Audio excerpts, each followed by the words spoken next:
el ahorro de los colombianos en el banco no es ningún ahorro público. Es que a mí me impresiona cómo el presidente Petro se va inventando conceptos y diciendo cosas que son mentira. El ahorro que está en los bancos no es dinero público, no es dinero del que el gobierno pueda disponer, es ahorro de la ciudadanía, de cada persona. Se llama cuenta de ahorros individual, así se llama.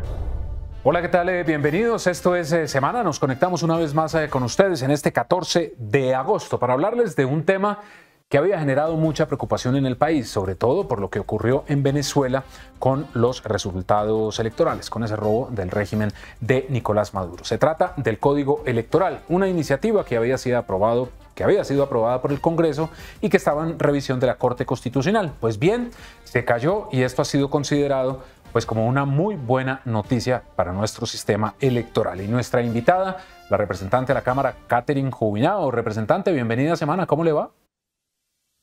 Mi querido Diego, un placer estar con ustedes como siempre. Muchas gracias por la invitación y un saludo a toda la audiencia de Semana. Pues representante, usted hace parte de ese grupo de congresistas que considera que esto es una muy buena noticia. ¿Por qué? Usted desde hace un año, tal vez un poco más, venía advirtiendo de los problemas de algunos artículos de este Código Electoral. Pues mira, yo vengo peleando contra ese Código Electoral y contra el señor Alexander Vega desde 2019, imagínate. Yo fui una de las que desde la ciudadanía en ese momento denunció, mejor dicho, demandó ante el Consejo de Estado la elección de Alexander Vega, que yo luego demostré el cómo se había hecho elegir con unos certificados muy cuestionables y muy dudosos en su hoja de vida. Y desde ahí empecé a hacerle seguimiento a este señor, porque este era un señor que tenía muchos cuestionamientos desde antes de ser registrado. Entonces, cuando llegue la registraduría y efectivamente anuncia que va a presentar un código electoral, pues a las organizaciones de la sociedad civil de transparencia, de la MOE, se prendieron las alarmas porque podíamos anticipar que iba a ser un código que tenía algunos intereses particulares atravesados. Efectivamente así fue. Le hicimos una veeduría muy dura al código electoral que se aprobó en 2020. Sin embargo, pues el Congreso lo aprobó muy similar a como aprobó el segundo código, de manera unánime, con ríos de mermelada, como si eso fuera el mejor proyecto del mundo. Luego la Corte lo tumba y cuando ya llegó al Congreso, pues recibimos la noticia de que el registrador Vega iba a volver a presentar el código, pero con la novedad de que ahora iba apadrinado por Gustavo Petro, inclusive con mensaje de urgencia. Y pues ahí ya dijimos, no, pero esto sí es el peor el peor inicio de un gobierno de cambio. Y pues ahí ya comenzamos a hacer la labor de alertas durante el trámite, que quedaron consignadas.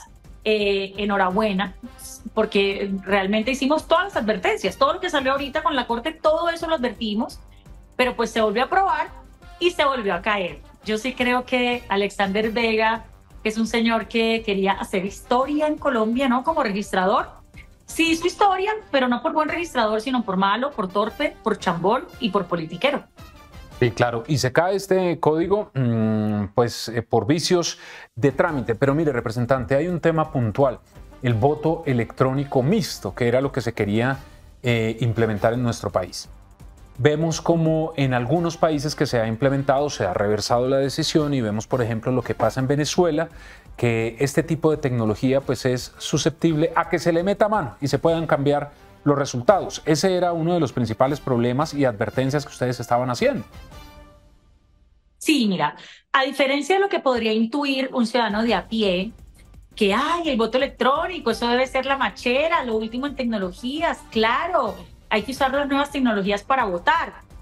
Pues lo que hemos venido aprendiendo de experiencias desarrollados que comenzaron a implementar el voto electrónico hace varios años es que justamente entre más tecnológico el voto, más vulnerable es y más corruptible es, porque una cosa es marcar un tarjetón de manera análoga, manual, meterlo en una bolsita y que luego cualquier persona, testigo electoral, bachiller o no bachiller, especializado, PhD, simplemente puede coger la bolsita, sacar las papeleticas y contar cuántos votos hubo porque ve cada X por quien se votó. Con una máquina eso se vuelve una caja negra. Una máquina, primero, tiene que estar conectada a una red. Y entonces ahí en otros países, por ejemplo, se desmontó el voto electrónico por el riesgo de que el gobierno de turno controlara esa red y la pudiera intervenir de alguna manera y alterar resultados. Lo otro es la conectividad. Pensemos en las regiones de Colombia, pensemos en el Chocó. Imaginémonos, o en el Cauca, imaginémonos, no sé, una máquina en Guapi de voto electrónico. Imagínense ustedes si el día de las elecciones hay un paro armado y se fue la luz en todo el municipio, entonces se suspende la jornada electoral. Es decir, la conectividad y la energía que se necesita tiene que ser, digamos, muy homogénea en el territorio para que un país pueda implementar el voto electrónico. Y lo último es que, pues, una máquina es hackeable. O sea, vean ustedes lo que está argumentando Maduro en Venezuela.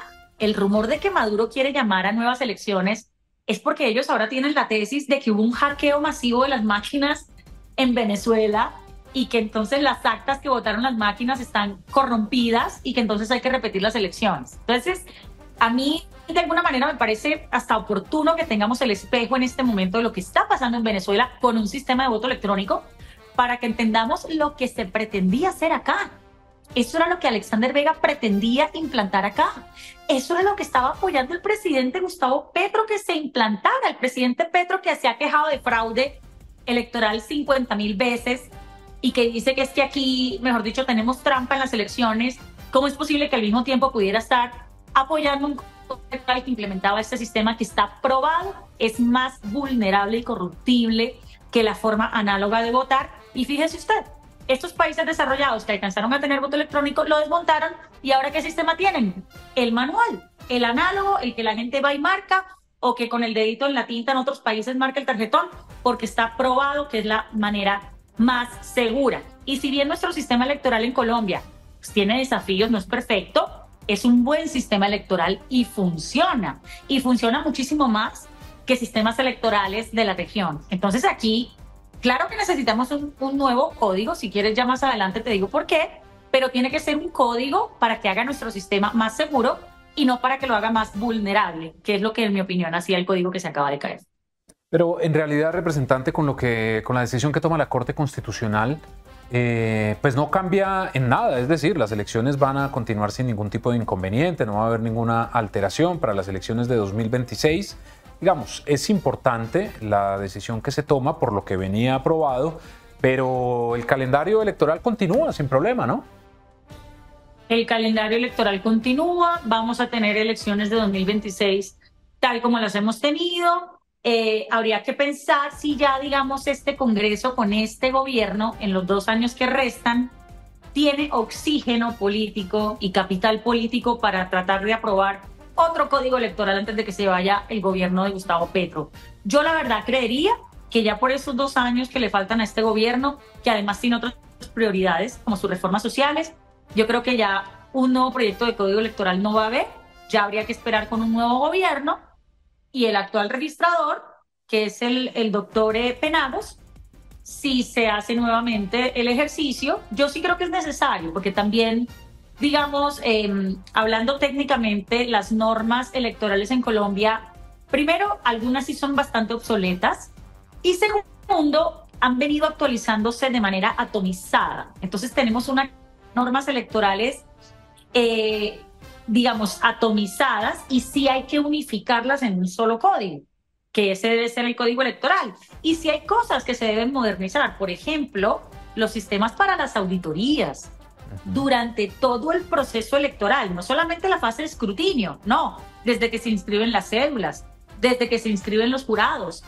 El sistema electoral actual tiene muchas vulnerabilidades, o sea, en todas las elecciones sabemos que hubo unos jurados que se metieron con fraude a ser jurados, que arreglaron la composición de las mesas de ruleta. También tenemos unos problemas de corrupción al interior de la registraduría y eso también hay que reconocerlo. Entonces sí se necesita un nuevo código electoral, pero tiene que ser un código electoral que primero, de nuevo, nos lleve a un sistema electoral mejor y segundo, que no sea para armarle negocios a particulares, porque esa fue la denuncia que también hicimos con el código electoral de Alexander Vega. Las 2 veces que lo tramitó, él quería meter una cantidad de negocios que ya tenían nombre y apellido, y bueno, enhorabuena, pues esos negocios se cayeron.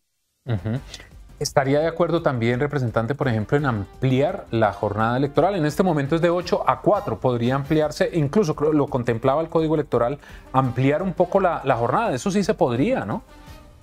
Sí, claro que se podría, digamos, eso es algo que no tiene ninguna ciencia y es algo que busca simplemente abrir la ventana de votación para que más gente alcance a votar. Siempre también se ven las imágenes de la gente llegando a las 3:30, a las 3:45, faltando 10 minutos. Así usted la corra para las 6 de la tarde, va a haber gente a las 5:59 llegando. Sí, pero digamos que también hay que entender que a veces la gente, sobre todo en la Colombia profunda, como la llaman, se tiene que desplazar un poco lejos de su domicilio para poder votar.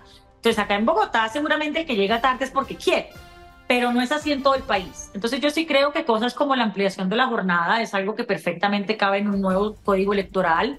De nuevo, fortalecer tecnológicamente todo el tema de los controles y las auditorías también me parece una medida que debe ser incluida en el código electoral. Hay otras cosas más de tipo técnico, hay cosas también de la registraduría como institución que valdría la pena intentar reestructurar y transparentar en un nuevo código electoral. Por ejemplo, el tema de la contratación. La registraduría ya es una entidad bastante opaca en su contratación. Y para que la ciudadanía me capte esto, cuando la registraduría contrata las elecciones, porque la registraduría terceriza todos esos contratos, no es que la registraduría lleva las cajas, pone la papelería, todo eso es tercerizado y son contratos billonarios. Cada que empieza un ciclo electoral en Colombia, el calendario electoral, son contratos billonarios y esos contratos se hacen bajo una figura contractual que se llama seguridad nacional, que obviamente se puede utilizar en ciertas condiciones debidamente motivada, pero digamos que las elecciones están consideradas como un tema de seguridad nacional y por eso se puede contratar bajo esa figura, pero eso lo que quiere decir es que son contrataciones absolutamente reservadas. No salen en SECOP, no hay publicidad, las contrataciones básicamente puede ser a dedo, contrataciones muy grandes, ojo. Entonces, fíjese usted, el Código Electoral de Alexander Vega, en lugar de corregir eso y hacerlo más transparente, casi que extendía la figura contractual de seguridad nacional a todo, ya no solamente a las elecciones, sino también en provisión de servicios, en contrato de elementos administrativos de la registraduría, en temas que tuvieran que ver con participación ciudadana, o sea, todo iba a quedar habilitado para contratarse bajo la figura de seguridad nacional y eso fue una de las cosas más peligrosas que nosotros denunciamos. Eso valdría la pena en un buen proyecto presentar pues cuando se vuelva a presentar, transparentar la contratación en la registraduría. Entonces, cosas como esas, digamos, yo creo que se pueden combinar en un nuevo proyecto, pero de nuevo, ya en estos 2 años que le restan a este gobierno lo veo muy complicado y en cambio, Alexander Vega sí le hizo perder a este Congreso 2 años. Un año completo con el primer código que se cayó y otro año completo con el segundo código que se cayó. Y no tengo las horas totalizadas, pero le puedo decir que fueron decenas y decenas y decenas y decenas de horas, tanto en las comisiones como en las plenarias, en un proyecto que ya sabíamos que se iba a caer porque estaba tramitado a las patadas y se le ha vuelto una costumbre eso, tramitar las cosas a las patadas y luego lavarse las manos, ay, que eso lo tumbe la Corte después. Así no puede funcionar el Congreso. Y yo sí le hago un llamado a mis colegas a que legislemos con responsabilidad. Eso de andar aprobando aquí barbaridades y adefesios, andar buscando puestos y contratos para votar esos adefesios y luego lavarse las manos porque la Corte Constitucional se encarga de tumbar todo, yo creo que eso es un mensaje nefasto al país. Ese no es el rol del Congreso y ojalá que eso no se vuelva un sirirí, porque lo que yo veo es que tanto el gobierno como el Congreso ahora están cogiendo el sirirí de tramitar aquí todas las patadas y después echarle la culpa o el mérito de todo a la Corte Constitucional. Y la Corte Constitucional no puede sustituir al legislador. El legislador es el Congreso de la República y el Congreso de la República tiene que comprometerse mucho más con el trámite conforme a la ley y no la cantidad de pupitreadas, ferrocarrileadas, jugaditas y trampitas que vemos todo el tiempo acá. Usted tiene razón con eso, representante, y ya estando claro lo del código electoral, y es que queda la impresión a veces que la concertación de la que se habla es presente rápido la laboral, hay que sacarla muy rápidamente, la reforma a la salud, todas las iniciativas hay que sacarlas rápido. Lo importante es apruébelas y después miramos a ver qué pasa. ¿Sí está quedando esa sensación? ¿Realmente está ocurriendo? Claro que está ocurriendo. Yo le digo una cosa, el Senado en la Comisión Séptima, pues realmente porque tomaron la decisión de archivar el proyecto de reforma a la salud. Yo les quiero decir que la cantidad de vicios que traía la reforma a la salud de Comisión Séptima de la Cámara de Representantes y luego en la plenaria, eso no hubiese resistido 5 minutos de examen en la Corte Constitucional. Y algo todavía peor, la reforma pensional, que sí se aprobó, tiene problemas que a mi juicio, puedo estar equivocada, pero en mi opinión, son todavía peores que los del Código Electoral. O sea, yo que estuve en ambos trámites y que eso casi que fue un parto para mí, fue muy difícil.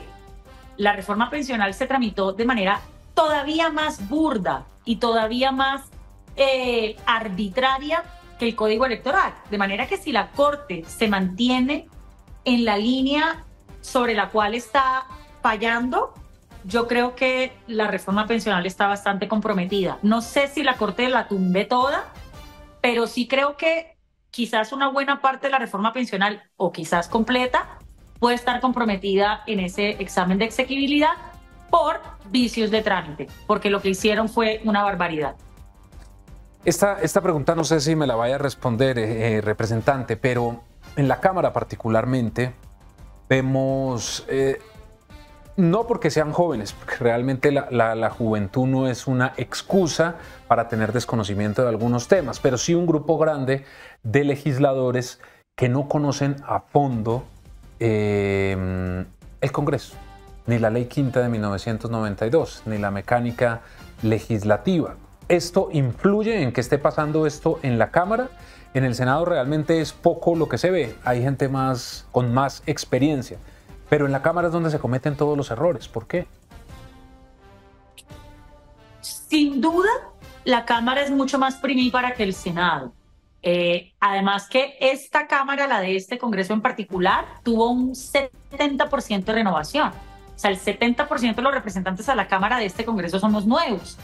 Pero yo no justificaría de ninguna manera que seamos primíparos para decir es que entonces hacemos todas las patadas y lo hacemos mal, porque que recuerde la ciudadanía, cada congresista tiene 50 millones de pesos para contratar a su equipo, para contratar buenos asesores.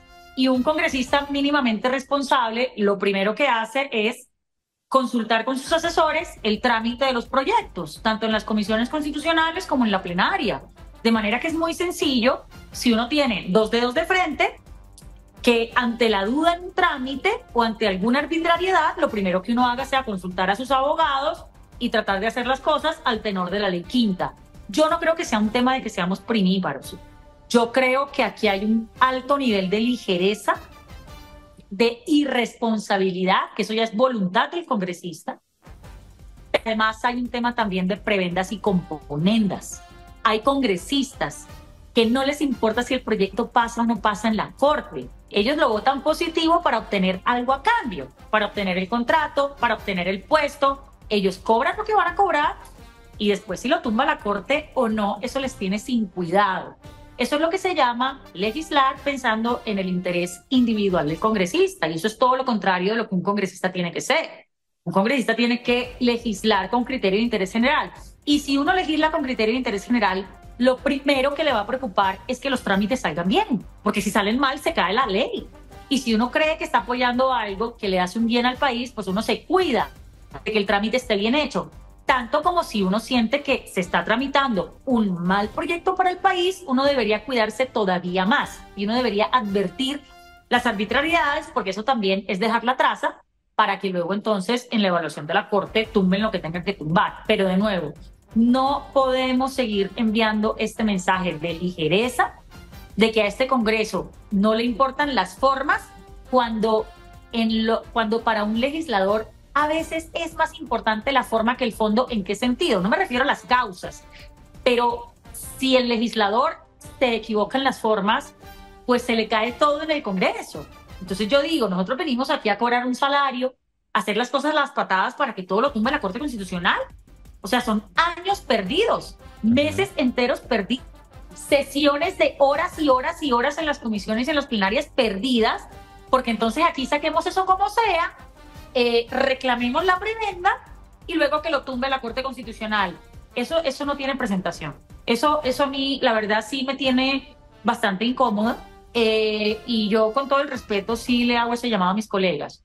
Nosotros vinimos aquí a hacer una tarea que ante todo se tiene que adelantar con un mínimo de responsabilidad, pero además con un mínimo de conocimiento. Y que el congresista no se sepa la ley quinta no es una excusa. Él tiene 50 millones para contratar abogados, conozcan la ley quinta de la A a la Z y le digan cómo hacer bien las cosas. Así que, de nuevo, el legislador es el que saca las normas, es el que crea el ordenamiento jurídico, digamos, en una sociedad, o por lo menos en cómo está constituido el Estado colombiano.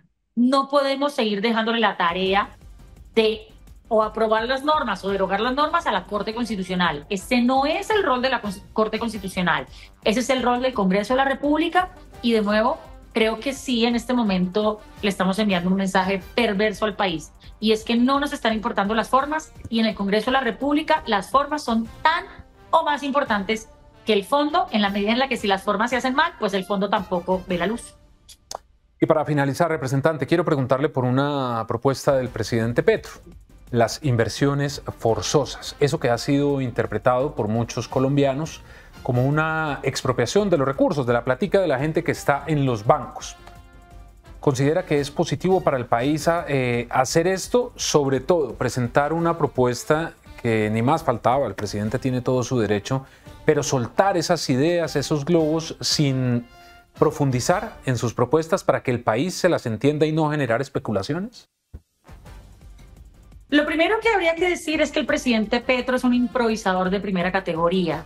O sea, él como que se despierta y va gobernando a punta de ocurrencias. Y se le van ocurriendo cosas, sensatas o no, y las va diciendo.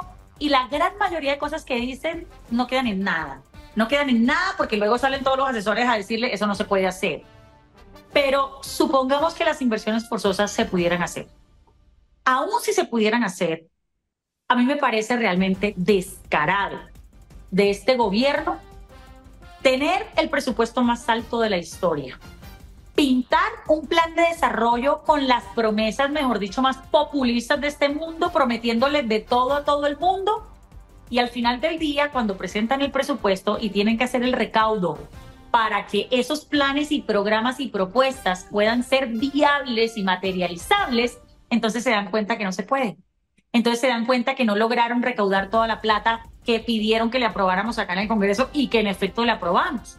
Cuando vamos y revisamos la ejecución presupuestal de las entidades y de los ministerios, nos encontramos que es la menor ejecución en la última década. La unidad de gestión de riesgo, la entidad que está hoy en semejante escándalo, tuvo un llamado de atención del Contralor porque a agosto de 2024 no han ejecutado ni el 1%. Y me están diciendo en un derecho de petición que es que tienen 7 billones para el fenómeno de la niña que está por iniciar. Entonces, si se ponen a pintarle a la gente literalmente pajaritos en el aire, hacer promesas para las que luego se dan cuenta que no hay plata, igual le piden la plata al Congreso, se la aprobamos y no son capaces de hacer el recaudo. Y la plata que sí tienen en las entidades no la ejecutan, ¿con qué autoridad moral le van a decir a la gente que es que ahora hay que sacar la plata de los bancos para que el gobierno la reparta, por amor a Dios? Es que me parece de un cinismo superlativo. O sea, a mí que este gobierno primero me ejecute lo que tiene que ejecutar, que de lo que tiene que recaudar, que no se roben la plata, porque entonces lo que sí recaudan termina por allá perdido en contratos de miles y miles de millones de pesos para congresistas. Y si todo eso no les alcanza, de último, opción Z, entonces podemos hablar de inversiones forzosas. Pero en este momento me parece el mayor descaro del gobierno salirle con estas a la ciudadanía colombiana, cuando primero, además, el ahorro de los colombianos en el banco no es ningún ahorro público. Es que a mí me impresiona cómo el presidente Petro se va inventando conceptos y diciendo cosas que son mentira. El ahorro que está en los bancos no es dinero público, no es dinero del que el gobierno pueda disponer, es ahorro de la ciudadanía, de cada persona. Se llama cuenta de ahorros individual, así se llama. Entonces, que no venga con el cuento de que eso es un ahorro público, que es que él puede coger y repartir. Ahora, supongamos que lo hiciera. ¿Ustedes se imaginan este gobierno que no es capaz de pagar una nómina en el Ministerio de Hacienda, repartiendo la plata de los bancos a la gente que a ellos les parezca? ¿No? O sea, es que a mí eso no me cabe en la cabeza. Ahora también le digo, esa propuesta yo creo que en el Congreso no tiene ningún futuro. Ningún futuro. O sea, no creo que el Congreso de Colombia le va a aprobar a Petro inversiones forzosas. De manera que, ¿sabe usted yo por qué creo que Petro está haciendo esto? Para que cuando el Congreso le niegue las inversiones forzosas, entonces Petro se va a lavar las manos y va a decir, ay, yo no pude ejecutar mi plan de gobierno. Yo no pude realizar el plan de desarrollo porque el Congreso no me aprobó las inversiones forzosas. No, señor presidente, usted tiene el presupuesto más grande de la historia, le hemos aprobado en el Congreso las adiciones presupuestales. Usted lo que no ha sido es capaz de ejecutar, de recaudar lo que tiene que recaudar y de cuidar que sus propios funcionarios no se roben la plata. Cuando usted sea capaz de hacer estas cosas, estas tres cosas, entonces me viene y me habla de inversiones forzosas. Antes no. Y aquí en el Congreso seré yo la primera que estará oponiéndose a esa propuesta, de nuevo, no por la propuesta en sí, sino porque no tiene ninguna presentación que con todas las condiciones que tiene este gobierno para ejecutar su plan de desarrollo no lo haga y ahora entonces quiera coger los ahorros de los colombianos y repartirlos arbitrariamente como al gobierno le parezca. De ninguna manera, de ninguna manera. Pues muy bien, representante Jubinao, gracias por haber estado con nosotros, que esté muy bien. Bueno, mi querido Diego, muchas gracias, un abrazo a todos. Un gran abrazo y a ustedes también gracias por estar con nosotros. Ya saben, la cita a través de todas nuestras redes sociales e ingresen a semana.com para que encuentren allí todas las noticias de Colombia y el mundo. Que estén muy bien.